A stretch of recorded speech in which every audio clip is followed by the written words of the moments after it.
Cheers, everyone. Welcome to the Bitcoin Business Bureau. I'm your host, as always, LitecoinLeader. It's a fireside chat. I'm here with Patrick. Patrick and I are enjoying a nice evening beverage. There's no AMA tonight, but we thought we'd take a little bit of time to recap our day and what we talked about during the day. And I really like wine. I think I've learned that. What is this, Merlot we're drinking? I don't remember. Yeah, some Merlot blend that you said you wanted. It's a red blend. Patrick picked out a lovely beverage. I feel like it's good. I won't say it is good. It is good. So we have three main topics today. We want to talk about gas prices that we're seeing out in here in Oregon. We want to talk about, we went to a silver shop today. We'll talk about that too. And the third thing is like why we spend so much time looking at the world economy versus just the U.S. So let's start with gas prices. All right, we were driving around in Oregon and I'm seeing the prices here like $5-6 a gallon, and I want to see if anybody can post it down in the comments or in the chat. I'd love to see. Has there ever been a time that anyone can remember before 2020 where gas prices were double in one state versus another state? I can't remember that. Maybe back when it was like gas was like a nickel or a dime, that could have happened, but I can't remember a time when gas prices were double in one state versus another state. But I mean, down in South Carolina, it's like $3.25, and here it's pushing $6. California, we know it's over $6. I don't remember a time that it was ever like that. Yeah, the disparity is pretty huge, especially when you, like, even in Texas, it was pretty funny. And you know the funny thing is, guys, I get service here too. Like, Jeff is laughing at it because I go, man, I just don't look at the price of my gas. I just give him the card, and I just don't even look anymore. It stops at $125. That's where they tell me to stop, and I'm cool with that. Well, over there, you have to pump your own gas. Yeah, funny story. I grew up in New Jersey, and when I went to college, we had 4 guys in the car. 2 were from Jersey, 1 was from Oregon, and 1 was from Ohio. Guess who had to pump the gas? It's the guy from Ohio, because it's the only 2 states in the union that you're not allowed to pump your own gas: Oregon and New Jersey. So that's just what you learn. I mean, I guess that's why we pay $3 a gallon more. Well, it's probably because they have to pump our own gas. Like we don't get to pump it. Well, I want to pump my own gas. It's about insurance, I think, but I don't understand why it's so much I would higher. happily pay and pump my own gas and not have to pay as much money. Half the money. When I used to go back through Jersey, I just pleaded ignorance. My plates are out of state. I just pump my own gas. But in any event, gas prices are almost $6 here. They're $8, $9, $10, like pushing $10 in California. I've never seen such disparity. I understand that different states have different rules. In California and in the West Coast, there's no toll roads essentially, but so the taxes are higher on the gas. That's why part of the reason, but it's not entirely the reason. There's something else going on. Washington State has toll roads up in Washington, right over the Tacoma Narrows, and I still don't see that there's that price up there. Even though that you have to pump your own gas up there. I still don't see that the prices are much cheaper. The only thing that makes sense to me, and I'd love to see if anybody else has ideas, please post them in the comments, but the only thing that can make sense to me is that maybe it's that fact that they excluded truckers so much from the Western coast. Like most of the gas would be coming from Texas or Oklahoma or maybe even North Dakota, and it would have to be driven out here. And maybe the fact that they don't like truckers here for various reasons about various medical concerns or compliance concerns. I see what you did there. You see what I did? Smart, yeah. I know keywords to avoid, unfortunately, on certain platforms, which we're exploring other platforms soon too. But yeah, maybe that's why. Maybe that's the fact that the truckers aren't coming out here. Maybe that's the reason it costs so much. Or maybe it's the cost of actually trucking it to here. Maybe the cost of the fuel itself to get it here is. I'm gonna have to dig into that. I'm tired of speculating. I want to find out. That's ridiculous. I want to know. I'm sure there's a reasonable answer. I mean, when I go back home, gas is $3.25, $3.50 a gallon, which is still unreasonable. It's not it is unreasonable. It's not. It's way too much. It's kind of like back in the Obama days when that very statist, wouldn't you say? Like very against Oregon. It's not fair, and I feel like cheaper states should pay us money to get gas. Something is up with the West Coast, and I don't quite understand why, but we need to dig into that.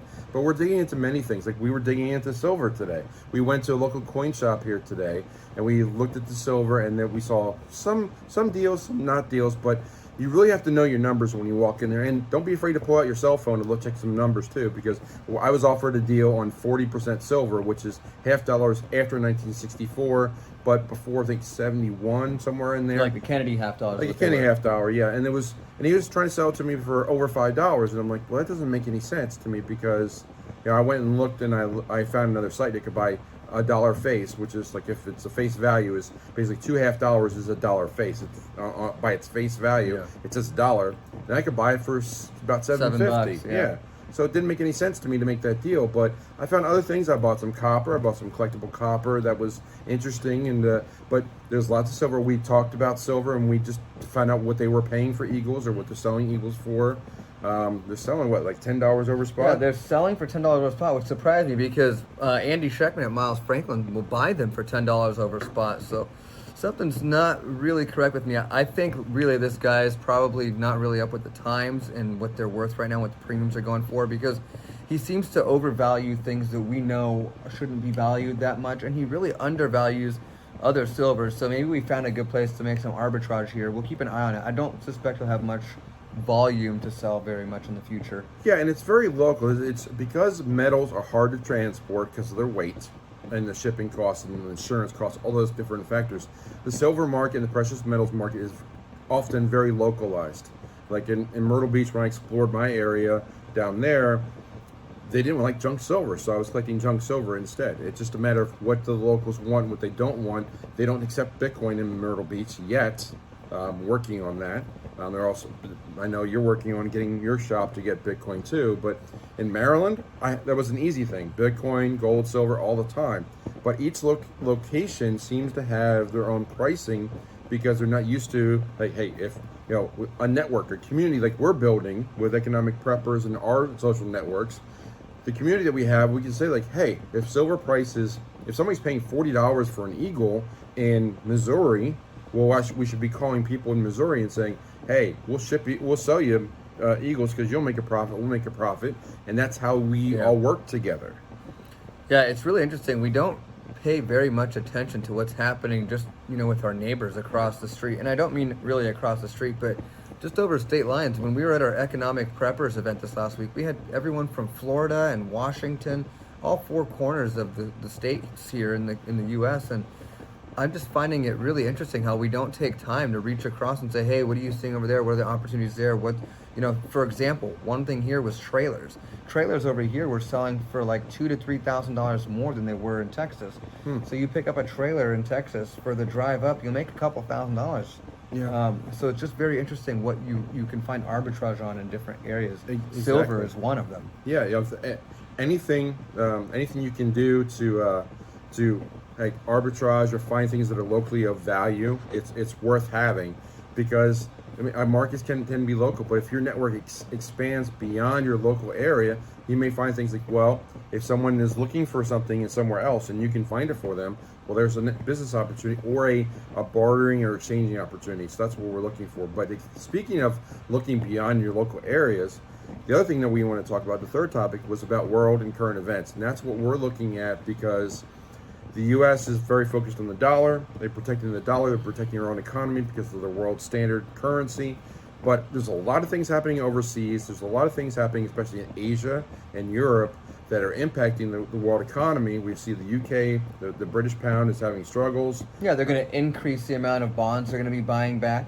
I mean, it's not going to be good for them. They're just going to spend so much money trying to prop up their government. Well, they're propping up their currency because they're becoming the buyer of last resort. They're just they're trying to say, if the value of that currency is going down, they're going to buy those bonds to keep the value up. But how do they do that? They have to print their own money to be able to buy that bond. That's right. So you're creating a false price for something by creating the currency and propping it all up. All that does is hurt inflation even more. It's not going to help anything. It's just a huge game. This is why we say the dollar and even fiat in general, it's just garbage.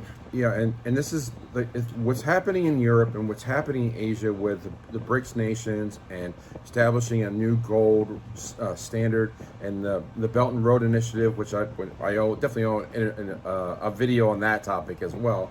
But the fact that China and Russia are working on a gold standard currency, and new trade routes, competes against the West. They're excluding the West from those trade routes. So it's really going to come to a head that, they're doing the smart thing as like any investor would. Like, they're selling their dollars in the high value because the dollar is valued so much, and they're buying their own currency to prop it back up. And then the dollars have to go somewhere. So much like Britain and their banks are buying their own treasuries, their own gilts, or whatever, their bonds, that they call them, gilts over there, to prop up their own economy. The U.S. and the Federal Reserve and the Treasury are going to do the same thing to buy all of our treasuries when everybody sells their dollars. But to do that, they're going to have to pass some kind of stimulus bill. Don't worry, they're going to give every one of us some little bits of money for sure, but the bulk of it is going to go to continue this facade that is happening. But I just don't believe they can continue it much longer. With the amount of silver that is actually coming off the COMEX, even today we saw information about JP Morgan Chase saying that they're selling physical silver, yet they still haven't sold them off their books. So we're trying to understand here, how much silver do you guys really have? What's left in the market to buy? And the physical supply of silver around the world is being drained. China's been doing it for years. Yeah, precious metals are becoming very, very important, and that usually happens when you see the premiums on the precious metals go up. That means there's a short supply. That means people are running to that and actually getting, they're actually taking possession. They're actually taking physical possession of those gold, silver, and other precious metals, because they're concerned about the dynamic of the economies in the world. And normally when things change in the world, when a new power arises or a country takes over another, they take the precious metals. They don't worry about the currency. It's all about what holds value over time. That's the precious metals. The other thing that we're seeing though right now is we're seeing a huge difference in between the way that Bitcoin was treated in the past when we had this type of economic cycle happening. Right now, we haven't even seen the momentum pick up to a point where you would expect it to pick up to. And the momentum oscillators, the RSI, is like not dipping nearly as much as we think it would. So to me, we know that gold is not being bought up as much as it should be. Bitcoin is now becoming the gold standard. Gold is becoming less and less of the example of a hedge against an inflation. Well, the more people understand it, it's funny. I have to laugh like two crypto guys talking 12 minutes into a video. We're finally talking about Bitcoin, but we're talking about crypto and Bitcoin. Bitcoin is the better form of gold. It is digital gold, and if you look at the properties of gold compared to Bitcoin, Bitcoin meets or exceeds almost every property of gold except for tangibility and history. Other than that, it's got every other thing: security, portability, divisibility. All that stuff is right there. That's the kind of things we covered at Economic Preppers. And as people understand the value of it, they're going to start flocking to it. You're seeing banks are now being allowed to custody it, because they can't make any money because they're making all these loans and no one wants to buy the loans for these bad loans that are out there. I'm going to call it right now. For those of us who are early, we're going to remember people telling you, buy Bitcoin, buy Bitcoin. In Not the financial future, advice. You're not going to hear that in the future. They won't even say buy Bitcoin. People can't afford a Bitcoin. They'll say buy sats. You'll hear people talking about the divisible nature of Bitcoin, which is Satoshis. They're going to say, how many sats did you buy? Buy sats. Because the idea of buying one Bitcoin will be far out of the reach of the normal everyday American. Well, it reminds me of the early days when they had like the faucets, and you could just get a little bit of Bitcoin here, a little bit of Bitcoin there, and it wasn't that big of a deal. That was when Bitcoin wasn't even $1,000 yet, and you could get a few sats here and there from just doing things on the internet, playing a game, or just going to a website. They give you a few just to get an idea of having a wallet, keeping the sats, and understanding the concept. Yeah, you're no longer going to earn 1% back on Bitcoin. No.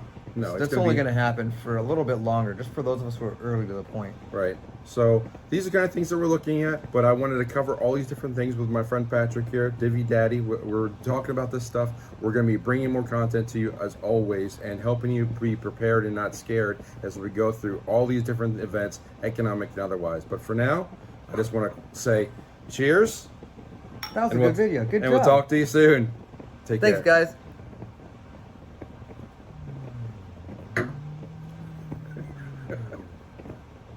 This is so yummy.